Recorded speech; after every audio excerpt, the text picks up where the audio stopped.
वैसे महिलाएं ऐसा, मतलब इसमें मैंने पढ़ा, जिक्र हुआ कि महिलाएं बच्चा पैदा करने जेल में जाती थी।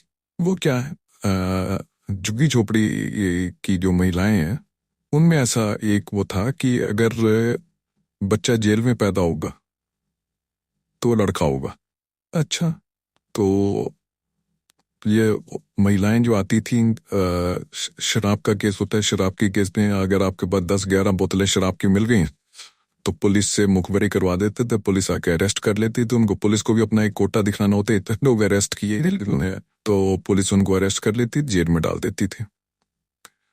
तो क्या हुआ कि जेल में ये प्रसव की सुविधाएं जो है काफ़ी अच्छी हैं। मुझे एक prenatal care, postnatal care वगैरह सारी काफ़ी अच्छी होती हैं, और कि कई बार तो गायनी स्पेशलिस्ट भी जेल में होते हैं।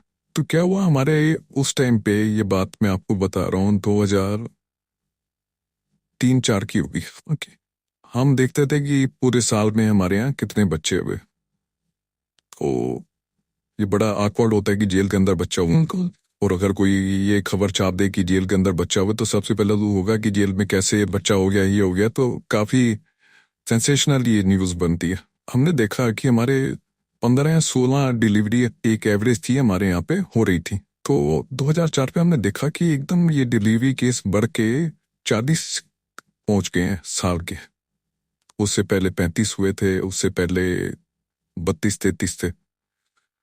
हमने कहा ये एकदम ऐसा, ये क्या क्या बात है, ये क्यों ऐसे हो रहा है?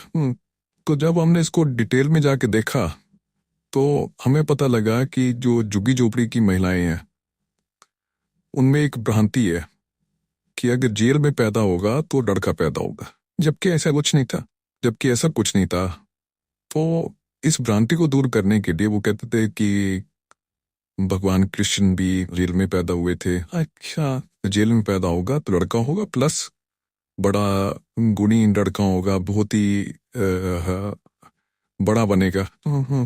तो हमने फिर जब देखा तो लड़के लड़की की बात, हमने देखा कि जैसे 2004 में करीब करीब डिलीवरी जो हुई थी 30+ थी डिलीवरी, वो उसमें ज़्यादा जो है लड़कियां थी, लड़के कम थे। फिर हमें जो है जाके अब कैसे इसको टैकल करें, क्योंकि एक, हाँ, फिर हमने जाके अखबार में एक खबर दी कि जेल में इतने बच्चे पैदा हुए हैं, उसमें इतने लड़के थे, इतनी लड़कियां थी, लड़कियां ज़्यादा थी लड़कों से। तो धीरे धीरे करके, क्योंकि ये अखबार वगैरह वो पढ़ते नहीं है, तो इनको धीरे धीरे करके अब इसका लेवल पे आया है कि 15-16 बच्चे तब भी जो है जेल में होते हैं, वो नॉर्मल है, वो उसमें कोई अबनॉर्मलिटी नहीं है। कितनी भ्रांतियाँ हमारे देश में आज भी फैली हुई है। मतलब लोगों ने जेल को भी नहीं छोड़ा। लोगों की सोच कहाँ तक जा सकती है। अपने भ्रमजाल को लोगों ने भगवान श्री कृष्ण से जोड़ दिया, एक लड़का पाने की चाह में कि भगवान श्री कृष्ण का भी तो जन्म जेल में हुआ था। तो इस मारे लोग बाग जेल जाने लगे। चाहे दुनिया समाज कितनी भी आधुनिक हो जाए, कितनी भी तरक्की कर ले, लेकिन लोगों के मन से ये लालसा नहीं छूट पाती है आज भी, लड़के की लालसा।